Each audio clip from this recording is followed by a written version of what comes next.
Hi guys! Magandang umaga! Welcome back po dito sa Gandara sa channel for Showbiz Update. Ang tatalakayin nga natin ngayon at pag-uusapan mga kakimpaw ay pumapatungkol nga po dito sa pagkakasama po ni Paula Avellino sa most handsome artist in Asia mga kakimpaw. And syempre tungkol po dito sa another update and ayuda ni Paula Avellino para po sa lahat.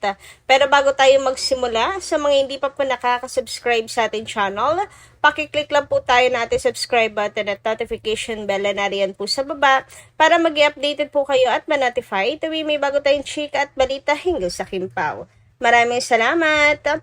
So, welcome back po agad sa ating channel mga kakipi at dumako naman tayo ngayon sa pagbabasa ng komento mula sa ating mga subscribers bilang pasasalamat sa walang sawang pagsuporta at pagtutok sa ating po mga balita. So, ang comment na napili po natin this morning mga kakimpaw ay mula po kay Miss Norma Dayag. Shoutout po sa inyo and maganda ng umaga. Sabi niya rito, Gandara, good PM. Yes, we will see if who will the top grosser. If legit na may entry sila sa MMFF. You know, Gandara, itong panlalait device ganda sa mga fans na cheap and toxic at iba-iba pa ay nakakaanoy. Bakit siya ba ay galing sa prominent family? Kaya huwag siyang magsalita ng patapos. Lahat may hangganan. Kaya Vice, huwag kang super mayabang kasi may we know where you came from and who are you in this movie industry. Sa inyong pagbigay ng thank you greetings to all co-hosts sa Showtime, ito lang ang observations ko. Kabago-bago ng isang host dyan, ay siya pa ang binanggit mo. How dare you, kabayo? Huwag mo kaming gawing TNGA and seniors kasi we never had this way of feelings toward you if you really use common sense in giving your thanks to all Showtime hosts. Tuwais ganda, stop your boastful looks as if you are the owner of the ABS-CBN. Tiway Gandara for your gesture, for not mentioning the name of Kimi. Much more to your words to KP fans. Cheap, toxic, and etc. God bless KP and all your legit followers, vloggers, friends, families, and seniors. Aki, but keep the most of it, Gandara. Thank you so much, Miss Norma Dayag, sa inyo pong komento nito. And ayun na nga. Tapos man na tong issue na to, no? Pero andun pa rin, yung sugat nandun pa rin po sa puso ng mga fans, hindi na po yun mawawala. Minsan ang ginawa kay Kim and paulit-ulit na ginagawa kay Kim, yung parang lagi pong na-out of place si Kim Chiu. So hindi po yan makakalimutan ng Kim Paulancia. Sa about naman po sa MMFF movie, alam niyo excited na rin ako. Ayan, mapapabilang na rin si Kim and Paolo, sa kasama sa mapapabilang tapos kasama. Mapapabilang na po sa mga naglalaban-laban na top grosser sa MMFF. Makikipagpaligsahan mga kakimpaw na kung sana kayanin natin. Alam niyo, hindi ako nagsasalita ng tapos. Ako po ay nagdadasal lang na sana po ay maging mabenta talaga pati po sa mga netizens sa magiging movie ng Kimpaw. Siyempre, ang mga fans naman ay sigurado na ang suporta kay Kim and Paolo. Hindi yan pababayaan. Pero syempre, kailangan din po natin makatarget ng casual viewers. And I think naman, mga kakimpaw, 'di ba? Kasi mausay po na artista si Kim and Paolo, so meron pong manonood. Lalo pat maganda raw po ang magiging movie ng Kimpaw, directed by isa pong napakahusay na direktor. Ayan, secret pa po sa ngayon. O, di ba mga kakipi? So, nakakatuwa, nakakataba ng puso. Sana po ay taon-taon ay mapasama na rin po ang Kimpaw sa MMFF, di ba?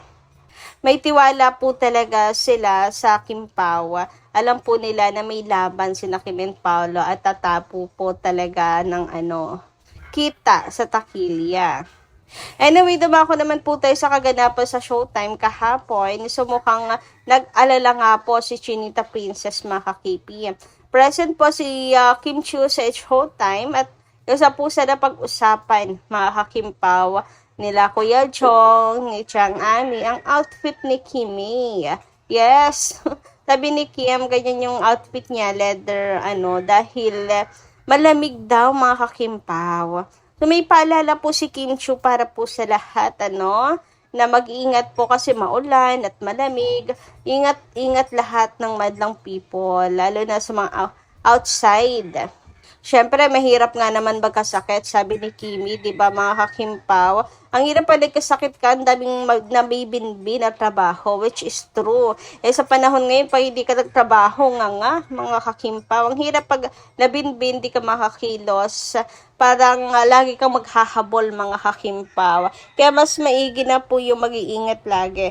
Health is wealth. So, ayan po ang pinag-alala ni Chinita Princess kahapon sa It's Showtime. Lagi pong mag-iingat because health is wealth. Totoo naman lahat ng sinabi ni Kim Chiu, diba? Ang hirap naman talaga kapag ka nabinbin yung work mo. Lalo na rin sa kanya, dapat ingat din siya, 'di ba? Alagaan po ang health dahil marami pong nakatambak na trabaho sa kanya.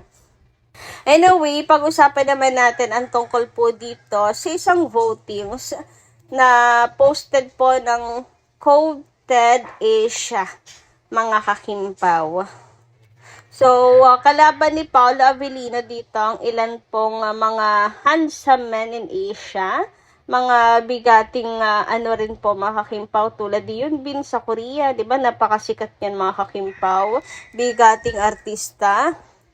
So, yan ang mga kalaban ni Paolo Avellino dito sa pool na to. So, ang voting daw po starts August 1 to October 1 only. Ngayon, syempre, nakita to ng Kim Pao Lanchas. And meron pong nagtanong kung true ba itong botohan na to, mga kakimpaw. Kasi syempre, hindi lang po yan na kapwa niya artist dito sa Pinas, diba? Siya, ang labanan po dito, mga kakimpaw. Mga bigating artista. O, di ba kapag nanalo nga naman dito si Paolo Avellino, napakalaking karangalan, mga kakimpaw. Biruin mo yung mga natalo ni Paolo Avellino pagkataon. Pero ayun nga, totoo ba itech, mga kakimpaw? So, sa pagsisearch nga natin para malaman na katotohanan, mukhang hindi po ito legit. Kaya wag po tayo magpapaloko kasi marami na pong gumagamit rin po sa Kimpaw para po sa engagement. Kita niyo naman, 'di ba? Inuna pa talaga niya yung picture ni Paolo Avellino. Marami din naman pong mga sikat. So, alam na po yung target, mga kakimpaw. Nagpaparami lang po ng likes. Lalo na, at ang mga, tawag dito, category.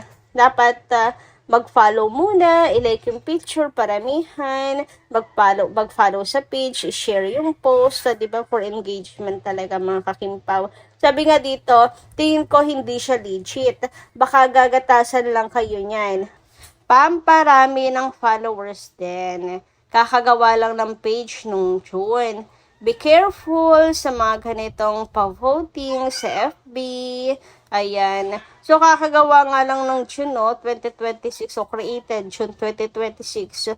Profile updated 6 hours ago.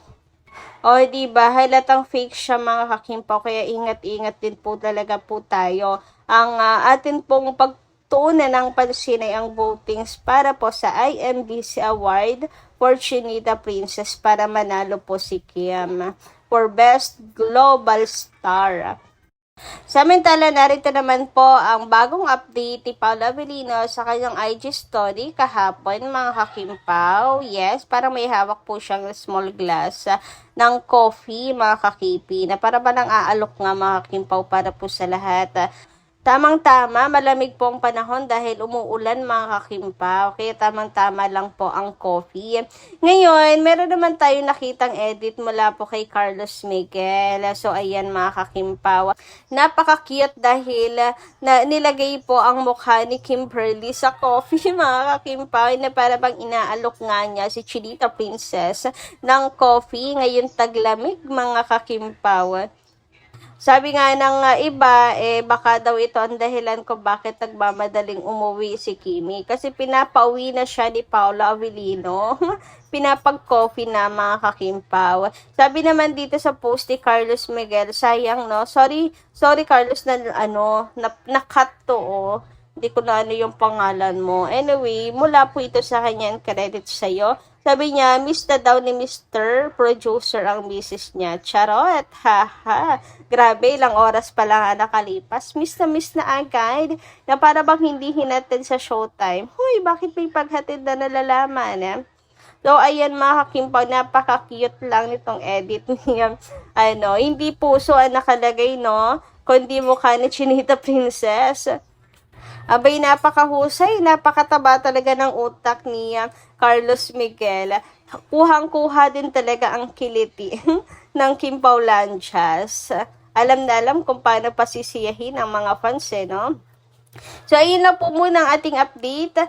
Ngayon pong araw, maraming salamat po sa pakikinig. And kita-kits po muli sa susunod natin, chika. Maraming salamat at ingat po palagi.